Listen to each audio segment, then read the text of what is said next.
नमस्कार, welcome at English study. I am Rekha Gupta. This video is about beat writers. Please video को like और share करें and do not forget to subscribe the channel. Let us see first revision point from the previous video, that is archetype criticism. तो ये revision point है और ये archetype criticism जो previous video था उससे रिलेटेड है। तो let us take a revision. The golden bough 1892-1915, archetypal patterns in poetry 1934, Hero and a Thousand Faces 1949, Waiting for Godot 1952, Anatomy of Criticism 1957। तो ये जो वर्क्स है आर्कटाइप क्रिटिसिज्म से रिलेटेड है और इनको सीक्वेंस में रखा गया है सो दैट कि आप सीक्वेंस से रिलेटेड, क्रोनोलॉजी से रिलेटेड कोई क्वेश्चन पूछे तो यू कैन सॉल्व। तो याद रखेंगे सबसे फर्स्ट आएगा the golden bough, then archetypal patterns in poetry, hero and a thousand faces, waiting for Godot, anatomy of criticism.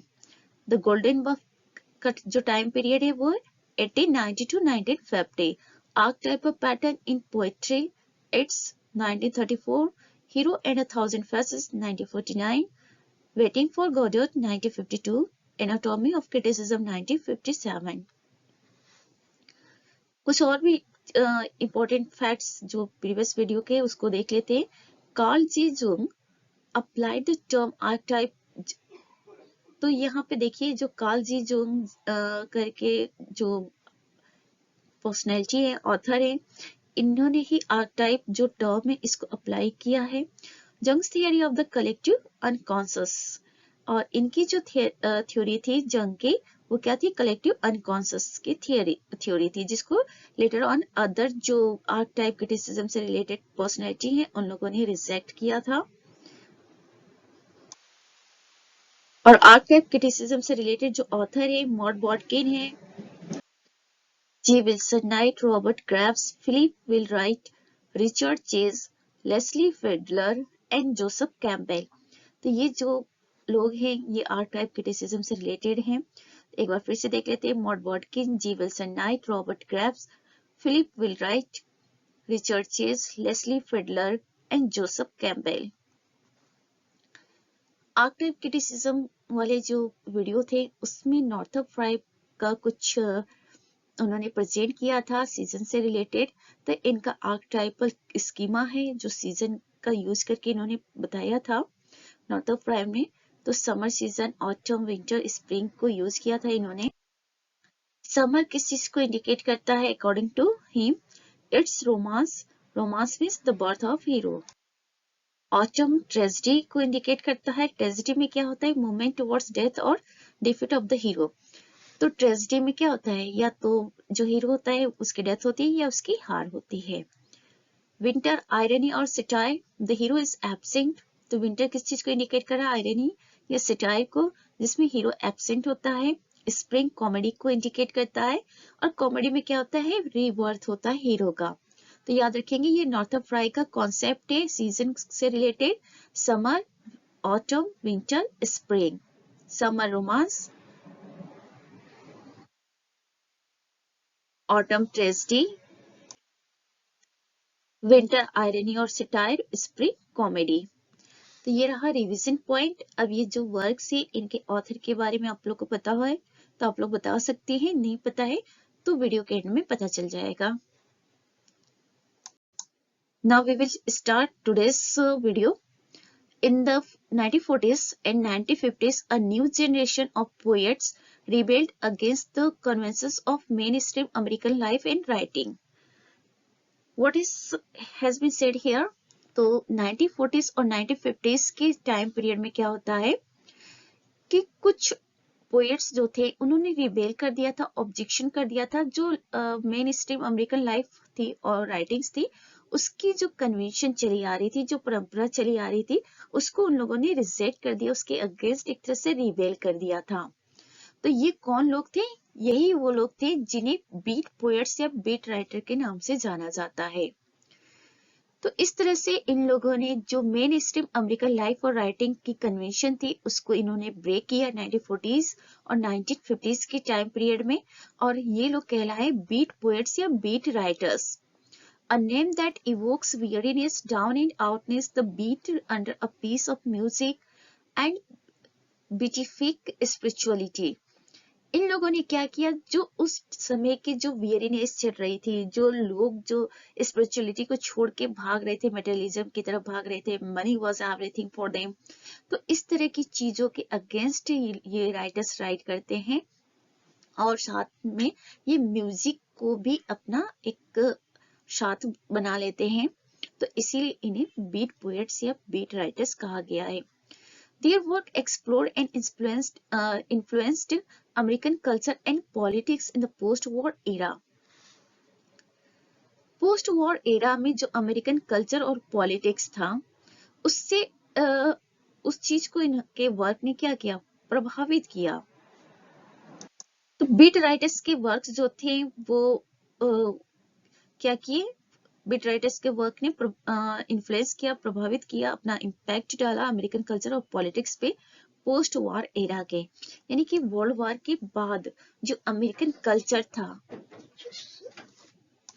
और अमेरिकन पॉलिटिक्स थी, उसको क्या किया, इनके वर्क ने इन्फ्लुएंस किया। The central elements are the rejection of standard narrative values, making a spiritual quest, the exploration of American and Eastern religions, the rejection of materialism, explicit portrayals of the human condition, experimentation of psychedelic drugs and sexual liberation. तो जो beat writers थे, इनके work का जो central elements क्या होता था, rejection of standard narrative values, जो स्टैंडर्ड नरेटिव वैल्यूज यानी कि जो कन्वेंशन चली आ रही थी ना नरेट करने की, उसको उन्होंने रिजेक्ट कर दिया, मेकिंग अ स्पिरिचुअल क्वेस्ट, और वो लोग स्पिरिचुअल क्वेस्ट करने स्टार्ट कर दिया, यानी कि एक आध्यात्मिक खोज की तरफ चले गए। क्यों? क्योंकि वर्ल्ड बहुत मटेरियलिस्ट हो चुका था ना आफ्टर पोस्ट वार। तो वर्ल्ड वार के बाद क्या हुआ था, जो दुनिया में थी ना पावर की और वेल्थ की भूख हो गई थी, तो वो लोग इस चीज को ब्रेक करके स्पिरिचुअल क्वेस्ट की तरफ बढ़ते हैं beat writers. The exploration of American and Eastern religions, और फिर साथ में इन्होंने क्या किया, जो अमेरिकन और ईस्टर्न रिलीजन्स थे उसको एक्सप्लोर किया, जिसमें बुद्धिज्म आता है, जैनी मतलब ये सारे जो रिलीजन हुआ करते थे, क्रिश्चियन रिलीजन, बुद्धिज्म, इन सारे रिलीजन को इन लोगों ने क्या किया, एक्सप्लोर किया। For what? स्पिरिचुअल क्वेस्ट के लिए। द रिजेक्शन ऑफ मटेरियलिज्म, और साथ में जो मटेरियलिज्म चली आ रही थी, बताएं कि मटेरियलिज्म को इन्होंने रिजेक्ट कर दिया और स्पिरिचुअल क्वेस्ट की तरफ बढ़े, और उसी रेफरेंस में ये लोग अमेरिकन और ईस्टर्न रिलीजन को एक्सप्लोर करते हैं। Explicit portraits of the human condition, human condition जो उस समय हो चुकी थी ना, उसका इन लोगों ने एकदम क्लियर क्या किया, पोर्ट्रेल कर दिया, यानी कि ह्यूमन कंडीशन को एज इट इज इन्होंने अपने वर्क में प्रेजेंट किया, दिखाया कि भाई क्या हो रहा है, ह्यूमन लोगों की कंडीशन कैसी हो चुकी है, जो अपनी ह्यूमैनिटी को छोड़े जा रहे हैं, मानव जो मनुष्य हैं उनके अंदर मानवता नहीं रह गई है, वही सब चीज इन्होंने प्रेजेंट किया है। Experiments of psychedelic drugs and sexual liberation, तो जो साइकोडेलिक ड्रग्स और सेक्सुअल लिबरेशन है उसको लेकर इन लोगों ने एक्सपेरिमेंट किया। तो जब बीट राइटर्स ने ये सारे काम किए, तो जो कन्वेंशन चली आ रही थी अमेरिका में, अमेरिकन लाइफ की और राइटिंग्स की, उस कन्वेंशन को इन लोगों ने ब्रेक किया है, और वहीं से इन्हें एक नया नाम मिल गया है, बीट राइटर्स या beat poets. Beat writers identifies a loose-knit group of poets and novelists writing in the second half of the 1950s and early 1960s. तो बीट राइटर्स वो लोग हैं जो loose knit group of poets और novelist, यानी कि poets और novelist की एक ग्रुप है, जो कि 1950s और अर्ली 1960s के टाइम पीरियड में लिखा करते थे। और ये लोग एक सोशल एटीट्यूड का जो सेट है, यानी कि इन लोगों ने एक सेट बना रखा था सोशल एटीट्यूड का, उसको ये शेयर करते हैं। Anti establishment, anti political, anti intellectual, opposed to the prevailing cultural, literary and moral values and in favor of unfettered self-realization and self-expression. तो ये जो भी उस समय की कल्चर चली आ रही थी, लिटरेचर चली आ रही थी, मॉरल वैल्यूज चले आ रहे थे, और उन सभी चीजों का इन लोगों ने क्या किया है, ऑब्जेक्शन करते हुए एक सेल्फ रियलाइजेशन और सेल्फ एक्सप्रेशन को प्रेजेंट किया है। The beat writers often performed in coffee houses and other public places. और ये लोग अक्सर कहाँ पे देखने को इन लोगों को मिलता है, ये लोग देखे जाते थे कॉफी हाउसेस और दूसरे पब्लिक प्लेसेस में, अकम्पनीमेंट ऑफ ड्रम्स और जॉज म्यूजिक, और इनके साथ में ड्रम्स या जॉज म्यूजिक भी होते थे। इसी वजह से इन्हें बीट म्यूजिक से ही आता है बीट, तो इसीलिए इन्हें बीट राइटर्स का नाम दिया गया। Beat was use to signify both beating down, that is by the oppressive culture of the time, and beatific. Many of the beat writers cultivated ecstatic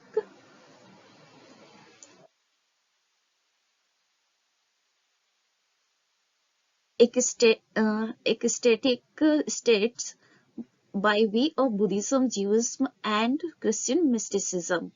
तो देखिए यहाँ पे बीट का मतलब क्या होता था, बीटन डाउन भी होता था, यानी कि जो उस समय की कल्चर थी उसको ऑपरेश करना, और साथ में बीटिफिक करना, यानी कि जो बीट राइटर्स थे वो कल्टीवेट करते थे। क्या कल्टीवेट करते थे, उन्होंने बुद्धिज्म को एक्सप्लोर किया, जीवस को एक्सप्लोर किया, क्रिश्चियन रिलीजन को एक्सप्लोर किया, और इन सारे रिलीजन को एक्सप्लोर किया स्पिरिचुअल क्वेस्ट के लिए।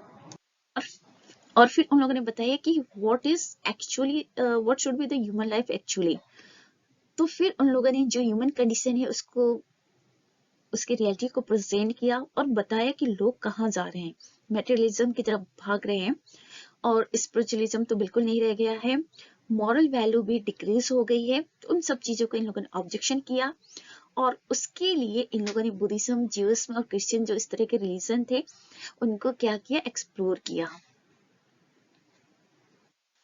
तो बीट राइटर्स कौन से लोग थे, जो 1950s और 1960s के दौरान लिखा करते थे। पोएट और नॉवेलिस्ट का एक लूज नीट ग्रुप था, और इनका अपना एक सेट ऑफ सोशल एटीट्यूड था। ये लोग जो भी उस समय की कल्चर चली आ रही थी, लिटरेचर चली आ रही थी, मॉरल वैल्यूज चली आ रही थी, उसका इन लोगों ने ऑब्जेक्शन किया है। अमेरिकन जो लाइफ स्टाइल थी उस समय की, जो राइटिंग स्टाइल थी, उन सभी चीजों का इन लोगों ने ऑब्जेक्शन किया है। और ये लोग स्पिरिचुअल क्वेस्ट की तरफ बढ़े हैं, साथ में जो ईस्टर्न और अमेरिकन रिलीजन थे जस्ट लाइक बुद्धिज्म, ज्यूइज्म और क्रिश्चियन मिस्टिसिज्म, उसको इन लोगों ने एक्सप्लोर किया है।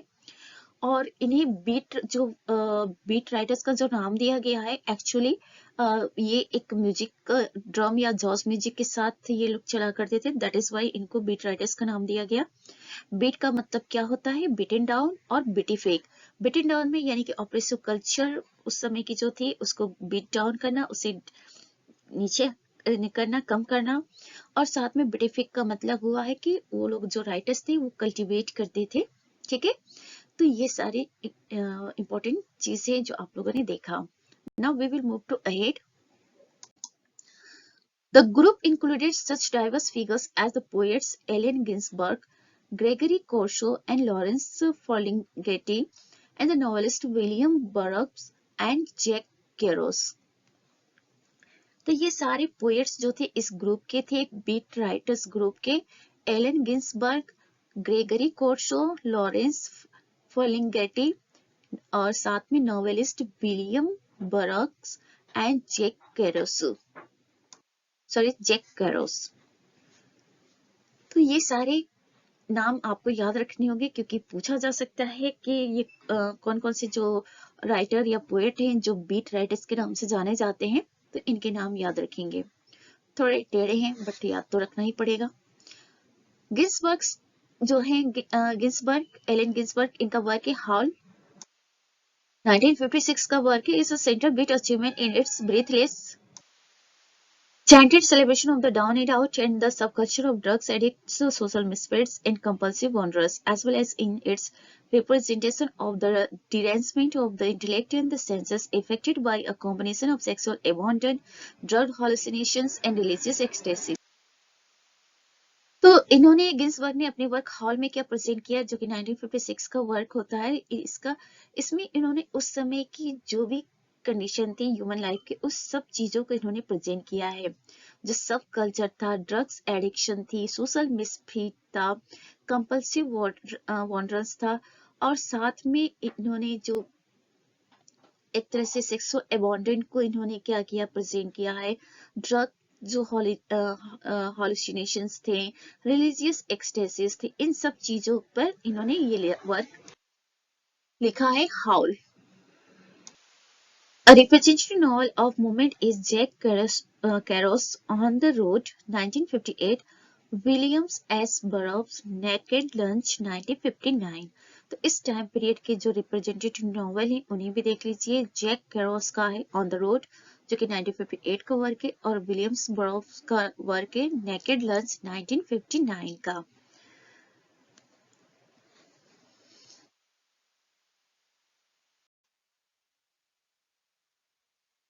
While the beat movement was short-lived, it left its imprint on subjects and form of many writers of the 90s, 60s, and 1970s। Beat movement बहुत long term तक नहीं चला बिकॉज मटेरियलिज्म इतनी ज्यादा बढ़ गई थी और साथ में पावर और वेल्थ की भूख लोगों के अंदर ज्यादा हो गए थे, स्पेशली अमेरिका में तो और ज्यादा। तो इस वजह से जो बीट मूवमेंट था वो लॉन्ग टर्म तक नहीं चला, लेकिन फिर भी इनका जो इफेक्ट था ये पड़ा है 1960s और 1970s के जो ऑथर्स हुआ करते थे उनके वर्क में बीट राइटर्स का इम्पैक्ट देखने को मिलता है। Refer to Lawrence Lipton the holy barbarians 1959, Seymour Krim the beats 1960, Gregory Stevenson the daybreak boys essays on the literature of the beat generation 1989। तो ये जो वर्क्स हैं 1960s और 1970s के जिस पर इन लोगों का इफेक्ट पड़ा है, इम्पैक्ट पड़ा है, तो वो लोग हैं लॉरेंस लिप्टन जिनका वर्क है द होली बारबेरियंस 1959 का वर्क है, सेमोर क्रेम द बेट्स 1960 का वर्क है, ग्रेगरी स्टीफेंसन का वर्क है the daybreak boys essays on the literature of the beat generation 1989। तो याद रखेंगे ये सारी वर्क जो है बीट राइट मूवमेंट्स या बीट राइटर्स से रिलेटेड है। तो यहाँ से कहीं से भी क्वेश्चंस पूछे जा सकते हैं। You should recall everything. साथ में जो सीक्वेंस है वो तो आपको याद रखना ही है। सीक्वेंस का रिवीजन हम नेक्स्ट वीडियो में लेकर आएंगे आप लोगों के लिए। Now we will see the answer of the previous video, means first light का जो हम रिवीजन पॉइंट किए थे उसका आंसर देख लेते हैं। आंसर द गोल्डन बक 1892-1915, ये वर्क है जेम्स जे फ्रेजर का। तो द गोल्डन बक किसका वर्क है? जेम्स जे फ्रेजर का। आर्कटाइपल पैटर्न्स इन पोएट्री 1934 किसका वर्क है? Maud Bodkin. Hero and thousand faces 1949 का वर्क है जोसेफ कैम्पबेल का। वेटिंग फॉर गोडोट 1952 का वर्क है सैमुअल बेकेट का। एनाटॉमी ऑफ क्रिटिसिज्म 1957 का वर्क है नॉर्थप फ्राई। फिर से देखेंगे, गोल्डन बॉफ ऑथर हैं James J Frazer. Archetypal patterns in poetry Maud Bodkin. Hero and thousand faces Joseph Campbell. Waiting for Godot Samuel Beckett. Anatomy of criticism Northrop Frye. Northrop fry वही है जिन्होंने season के बारे में बताया है, ठीक है। Summer, autumn, winter and spring. Summer for what? सही, रोमांस है ना, और इसमें हीरो का बर्थ होता है। ऑटम ट्रेजेडी है, हीरो का डाउनफॉल होता है, डेथ होता है। देन आपका आता है विंटर, ठीक है। तो फिर विंटर क्या है? सैटायर के लिए है, आयरनी के लिए, जिसमें हीरो एब्सेंट होता है। फिर आपका आता है स्प्रिंग। स्प्रिंग में क्या होता है? वो स्प्रिंग में कॉमेडी होता है और हीरो का रीबर्थ होता है। तो याद रखेंगे ये सारे फैक्ट्स याद रखना चाहिए। द गोल्डन बफ 1890 के टाइम का ये वर्क है, 1890 to 1950। Author James Frazer. Archetypal patterns in poetry 1934 Maud Bodkin. Hero and thousand faces किसका वर्क है? जोसेफ कैम्पबेल का। कब का है? 1949 का। तो 1949 ऐसे याद रखेंगे कि इंडिया की आजादी के 2 साल बाद। फिर वेटिंग फॉर गॉडोट 1952 का वर्क है सैमुअल बेकेट का। 1952 में हमारे कॉन्स्टिट्यूशन में बहुत कुछ हुआ था, याद रखिए। फिर एनाटॉमी ऑफ क्रिटिसिज्म 1957 नॉर्थप फ्राई का वर्क है। तो इस तरह से आप लोग इसको किसी भी तरह से रिलेट करके बस आपका काम है याद रखना। This is all about for this video. Please video को लाइक और शेयर करें and do not forget to subscribe the channel. Thanks for watching. Be happy, keep smile.